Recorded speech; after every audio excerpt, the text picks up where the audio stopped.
Вітаю вас у ефірі «Пора». У Білорусі починаються дивні процеси. Наш гость Юрій Фільштінський, історик з США, доктор наук. Чоловік, який у стратегічному сенсі звертає пильную увагу на Білорусь. Юрий Георгиевич, здравствуйте. Добрый день, здравствуйте. Позвольте, я начну с Беларуси, которая также втянута в глобальные процессы. Если начнется эскалация, наверняка сия чаша не минет и Беларусь.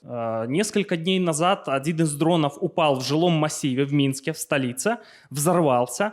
Ну, якобы летел из Украины, наверняка провокация. Учение «Запад-2025» планируется в Беларуси, не называют, какие будут контингенты войск, какая численность, конкретные места, ничего не называют, но вот в сентябре должны быть эти учения. И по идее уже нет времени, чтобы собрать какую-то концентрацию войск, ударный кулак, поэтому люди надеются по обыкновению, что как-нибудь рассосется, не будет ничего опасного. Но как вы считаете, вот в краткосрочной, в среднесрочной перспективах, есть ли какие-либо риски для Беларуси? Ну, риски для Беларуси есть и очень серьезные. Начнем с главного риска, который заключается в том, что реально Беларусь находится под контролем или под оккупацией, в общем-то, Российской Федерации.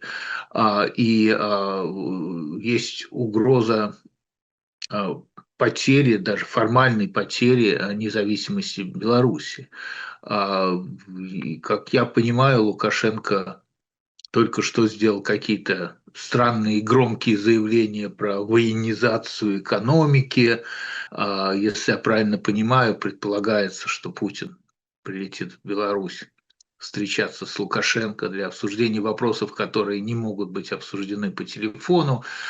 И на фоне объявленных вот этих самых сентябрьских учений, хотя и сказано, что они будут в каких-то там дальних уголках Беларуси, далеких от европейских и украинских границ, я не исключаю, что речь идет о подготовке вторжения либо в Европу, либо второй попытки захвата Киева.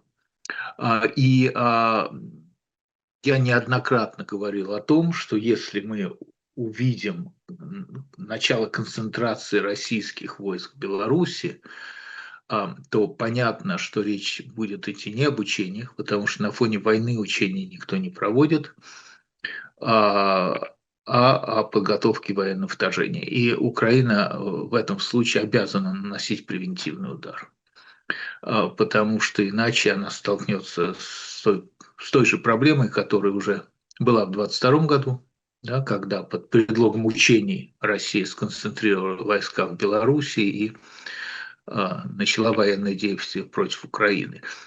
Сейчас, конечно, вопрос открытый, против кого будут готовиться эти военные действия, да, против Украины, подчеркиваю, или против Европы, но и в том и в другом случае я думаю, что Украина обязана наносить превентивный удар. Юрий Георгиевич, мы с вами беседовали 1,5 года примерно тому назад и тоже обсуждали различные сценарии, в том числе ядерные, там, варианты эскалации. Но вот касаемо Беларуси ничего не происходит, такая относительная стабильность сохраняется, но очевидно, что все равно будет эскалация, и очевидно, что она затронет Беларусь, не может быть по-другому, не может. Но как вы считаете, вот этот момент эскалации, мы на подходе уже, или это может непредсказуемо долго растянуться? Понимаете, я всегда считал, я об этом говорил, что победа Украины в этой войне, и, скажем так, победа Европы в этой войне или выход Европы из кризиса, созданного этой войной, гарантируется двумя факторами, да, такие два слагаемых победы. Первое – это удары по Москве, и второе – это смена режима в Беларуси. Именно по той причине, которую мы уже обсудили, что если посмотреть на карту, то становится понятно, что если Россия теряет контроль над Беларусью, она теряет возможность угрожать Европе. вот просто на вечные времена теряет возможность угрожать Европе.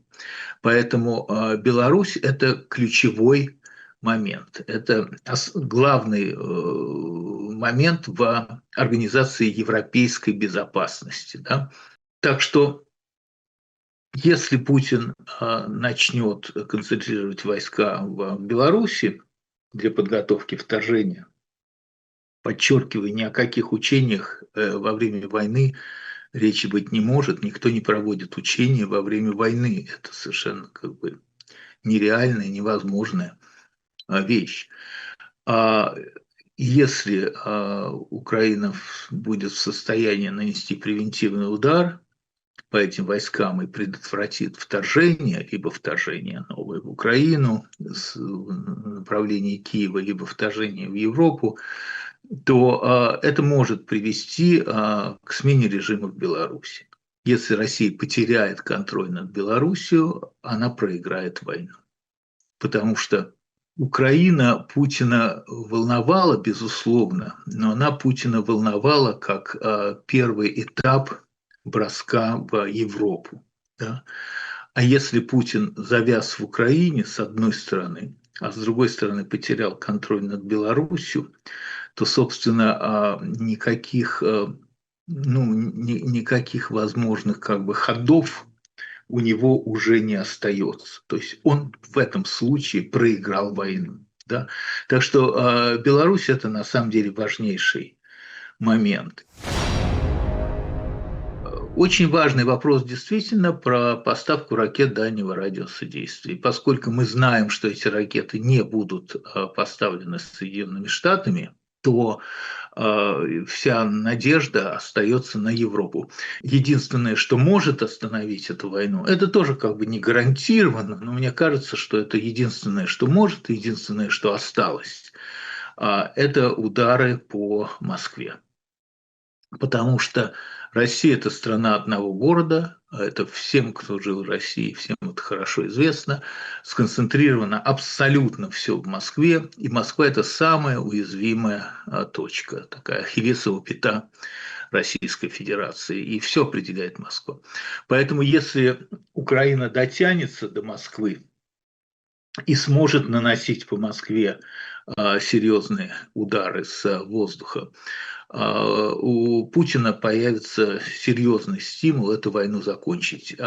Иначе как бы, он эту войну не закончит, ему заканчивать ее ни для чего не нужно, скажем так. Он ее закончит только если ударом будет подвергнута Москва. И у нас есть на это указания, доказательства, да, когда 24 июня 23 года Уткин, военный командир Вагнера, послал Твиттер просто, да, в эфир о том, что они идут на Москву, а Москва абсолютно опустела и просто перестала существовать. Путин с Медведевым немедленно покинули город в неизвестном направлении, скрывались все время мятежа, олигархи какие-то там, ну, бывшие олигархи, богатые люди, да, сели по своим самолетам, стали улетать из Москвы, да.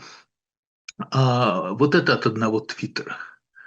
Поэтому мне даже трудно себе представить, что начнется в Москве, если до Москвы дотянутся украинские ВСУ в формате воздушных ударов.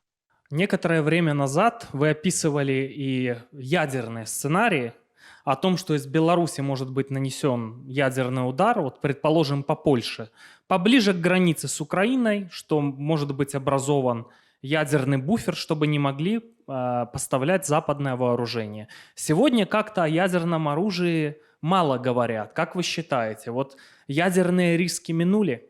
Похоже, что ядерная угроза миновала в том плане, что по общему мнению экспертов и людей, с которыми я разговаривал и обсуждал этот вопрос, очень общее мнение, тем не менее, заключается в том, что на сегодняшний день ядерного оружия российского в Беларуси нет. Но я должен сказать, и может быть это та причина, по которой ядерного оружия российского в Беларуси нет и не будет, после проведения Украиной вот этой блистательной операции под названием паутина, я бы на месте российского руководства не рискнул перебрасывать ядерное оружие в Беларусь, потому что шансов, что оно окажется в руках украинских ВСУ, очень много. У Украины такие возможности, я уверен, есть. И сам факт переброски этого оружия создаст для Украины лишний довод для входа в Беларусь и для свержения режима Лукашенко. Издалека не кажется, что этот режим пользуется серьезной поддержкой внутри. То есть понятно, что он опирается на силовые структуры, на диктатуру, на террор, но это не равнозначно как бы поддержке, да? Это не означает широкую поддержку. Поэтому мне кажется, что дни Лукашенко в каком-то плане сочтены, особенно подчеркиваю, если он втянет Беларусь в открытый военный конфликт, потому что тогда, конечно же, достаточно широкий фронт людей, имеющих отношение к управлению Беларуси, окажется напрямую не заинтересован в том, чтобы во главе страны стоял Лукашенко. Вы уже сказали, упомянули о том, что конец войны это может стать концом путинского режима.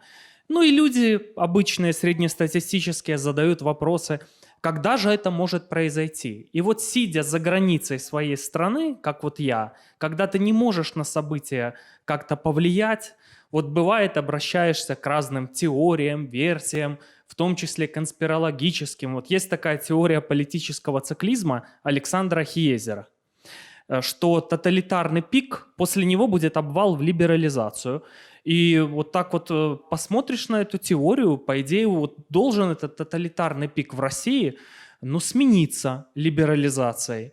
Такой вот есть Брюс Буэна де Мескита, аналитик из Соединенных Штатов. Вот он считает, что если украинские власти удержатся в Киеве до 26 года, и Украина не потеряет юг своей страны, то начнется эффект отката, и тогда уже процессы децентрализации начнутся в Российской Федерации. Ну, вот такие вот обсуждения. Но как вы считаете, серьезно ли об этом говорить, и близки ли мы вот к концу вот этих режимов? Давайте сначала попробуем определить, чем отличается белорусский режим от российского. В Беларуси мы имеем дело с классической диктатурой. То есть вот абсолютно классическая диктатура. Да? Диктатор, управляющий страной, опираясь на силовые ведомства и террор. Вот совершенная классика. И совершенно понятно, что с уходом Лукашенко заканчивается диктатура. Как и любая диктатура, подчеркиваю, да, опирающаяся на одного диктатора. Российская ситуация принципиально другая. Россия существует в формате открытых границ и бессмертной казни. В Беларуси есть смертная казнь. Очень интересный момент. Да? Довольно много людей, относящихся вот к тем, кого называют российской элитой, из России уехали. Поэтому там остались люди, которые либо согласны с тем, что происходит, либо им, во всяком случае, комфортно, несмотря на то, что происходит, жить в России, либо у них есть какие-то финансовые интересы, либо у них есть какие-то семейные проблемы, да, но так или иначе там практически нет людей, могущих создать оппозицию такого уровня, которая составит угрозу, реальную угрозу режиму. А режим этот на самом деле заключается не в диктатуре Путина, а в захвате власти ФСБ, Госбезопасности Российской Федерации. И в России впервые в мировой истории создана система, когда государством управляет госбезопасность. Такого никогда на самом деле в мире не было, и поэтому у всех серьезные проблемы с тем, чтобы понять, что же происходит в России.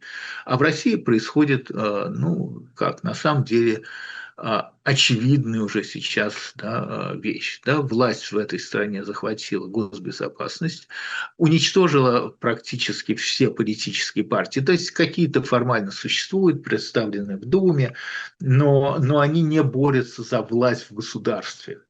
И Россия единственная, опять же, страна в мире, где госбезопасность вместо бюджета, который она получает от правительства, да, от тех, кто контролирует эту госбезопасность, имеет в своем распоряжении ресурсы всей Российской Федерации. То есть вся Россия работает на то, чтобы госбезопасность функционировала и осуществляла свои планы, да, и цели.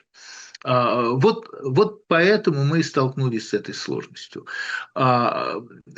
Уход Путина желаемый, ожидаемый, ну, потому что рано или поздно все уходят, Путин тоже так или иначе в какой-то момент уйдет. Он, конечно, приведет к изменениям в Российской Федерации, безусловно, потому что и после Сталина в России были изменения, и вполне серьезные, и после Брежнева в России были изменения, и вполне серьезные, и после Путина они будут.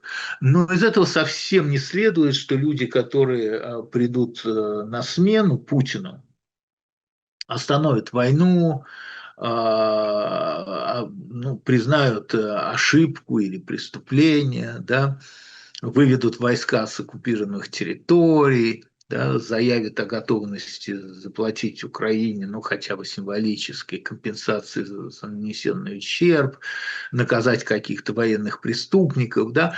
Вот всего этого со смертью Путина произойти не может и не произойдет. Это все может произойти только со смертью режима, созданного в Российской Федерации в 2000 году, когда ФСБ, назначив Путина президентом, захватила в стране власть. А это может произойти только в случае поражения России в войне.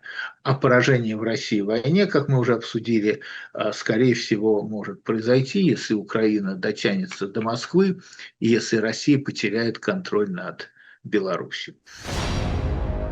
Если Россия ослабнет, наверняка там Евросоюз, НАТО, они не будут спешить приглашать Украину и Беларусь по разным причинам вот в свои объятия. Есть такое мнение, учитывая исторический опыт, было такое государство, Великое княжество Литовское, Русское и Жемойцкое, серьезное на мировом уровне государство, ну, с 14 по середину 16 века так точно. Белорусские земли, ядро, украинские земли, притом никто никого силой не присоединял. Своего рода федерация. Балты. Что вот есть только такая концепция интермариума, я не знаю, были ли вы когда-нибудь на обсуждениях этой концепции, что для Беларуси настоящий стратегический партнер – это и есть Украина. Вот любые горизонтальные связи, военное тесное партнерство, экономическое, Украина, Беларусь, страны Балтии, возможно, Польша, что вот это мог бы быть новый геополитический центр. Как вы считаете, вот это фантазии или такие рассуждения перспективны? Вы знаете, ну, это, конечно, фантазия. Ну, в каком смысле? В хорошем смысле фантазия. Потому что не нужно изобретать велосипед. Все, что нужно для стабилизации ситуации, это вступление Украины и Белоруссии в ЕС и в НАТО. Вот все. Ничего на самом деле больше делать не нужно. И это в каком-то плане проще, чем создавать новые региональные какие-то союзы. Какие-то страны, которые вы упомянули, они уже входят в ЕС и в НАТО. Другое дело, что ЕС, как бы, безусловно, существует и будет существовать, а вот про НАТО у меня уже нет этой уверенности, да, и мы, собственно, посмотрим, что произойдет, если, тем не менее, российские войска попробуют вторгнуться в одну из стран НАТО. Будет ли НАТО задействовано как НАТО с участием Соединенных Штатов? Я готов утверждать, что Америка не примет участие в оказании помощи Европе даже в случае российского вторжения в одну из стран НАТО. Почему-то мне так кажется. К сожалению, будущее НАТО не очевидно, и мы до конца не знаем, сейчас не знаем, и пока не случится кризис, не узнаем, будет ли по линии НАТО задействована пятая статья, потому что Трамп это саботнет, скорее всего. То есть Трамп заявит, что Соединенные Штаты не будут участвовать в конфликте и начнет ставить Европе палки в колеса. Так что я думаю, что это ожидаемо, что в Европе это ожидают, что понимают, что это возможно, да, что нельзя рассчитывать на Соединенные Штаты. Со своей стороны, я считаю, что идея Трампа как раз и заключается в том, чтобы спровоцировать Путина на вторжение в Европу и на фоне российско-европейской войны сделать снова Америку великой, как было во время Первой мировой войны и Второй мировой войны. Тогда придется и спасать Европу, чтобы Америка стала снова великой. Так получается? Да, получается. Но для того, чтобы начался этап спасения Европы, да, как мы знаем, и я даже не в упрек, может быть, это говорю американцам, да, и в Первую мировую войну, и во Вторую мировую войну американцы довольно долго выжидали перед тем, как в эти войны войти. То есть сначала они позволили агрессору, скажем так, достаточно глубоко втянуться в войны и достаточно много разрушить в Европе, да, чтобы потом в эту войну войти и победить. Если у Трампа такие же планы, то, к сожалению, это может все обойтись довольно высокой ценой. Все это я говорю к тому, что я бы, конечно, предпочел бы превентивный удар по концентрированным российским войскам в Беларуси для приостановки вот этой потенциальной эскалации и агрессии. Юрий Георгиевич, а если во время этих учений не будет никакой концентрации войск российских в Беларуси? И более того, если вот эти вот угрозы Трампа, как вы считаете, ну вот слова так словами и останутся, ничего такого конструктивного, революционного он не сделает, что тогда? Получается, что это война, довольно-таки страшная война, что это все будет длиться намного дольше, чем даже Вторая мировая в Европе? Да, совершенно верно, именно так и получается. То есть, на самом деле, если мы не увидим концентрации российских войск в Беларуси, то есть, если Россия и Беларусь откажутся от проведения этих, в кавычках, учений, ну, это будет означать, что они оценили уровень угрозы, скажем так, и уровень рисков, связанных с превентивным ударом по сконцентрированным в Беларуси войскам, и решили не рисковать. И тогда все останется, собственно, как есть. Но проблема в том, что у Путина нет ходов. Он не может захватить Украину. То есть вот он может бомбить Украину каждый день, но захватить Украину таким способом невозможно, да. А оккупировать ее он тоже как бы не может, на это у него не хватает сил. То есть скорость продвижения российских войск, она достаточно медленная. А капитулировать Украина отказывается. Вот все его надежды, это план 25 года, военная кампания, скажем так, 25 года, заключалась в том, что с приходом Трампа в Белый дом Трамп вместе с Путиным заставит Украину капитулировать. Не получилось. Вот уже не получилось. И поэтому вопрос, что Путин будет делать в 2025 году. Он, конечно, может тупо продолжать эту войну, которую он начал, в общем-то, в 2014 году, да, продолжать ее вот так, как он ее ведет. И Россия действительно перестроилась под формат перманентной войны. Да? То есть вот так, как Россия ведет войну сейчас, в целом на чужой территории, да, ну, если не иметь в виду там Курский эпизод, Россия может вести войну вечно.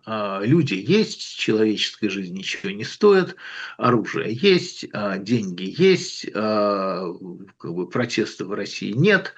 Россия может эту войну вести вечно. Вот она ее ведет, между прочим, с 2014 года, если отсчитывать, да, и до сих пор с 2014 года, то есть уже 12 год, она не может захватить Донбасс.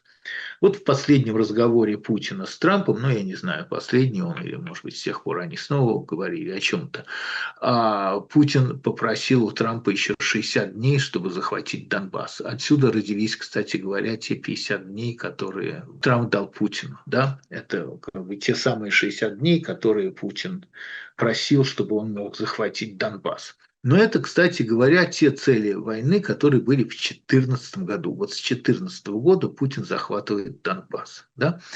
Ну, может он еще 12 лет как бы вести эту войну? Ну, может, а почему ж нет? Да? А почему нет, собственно? Как бы ничто ему не мешает. Да?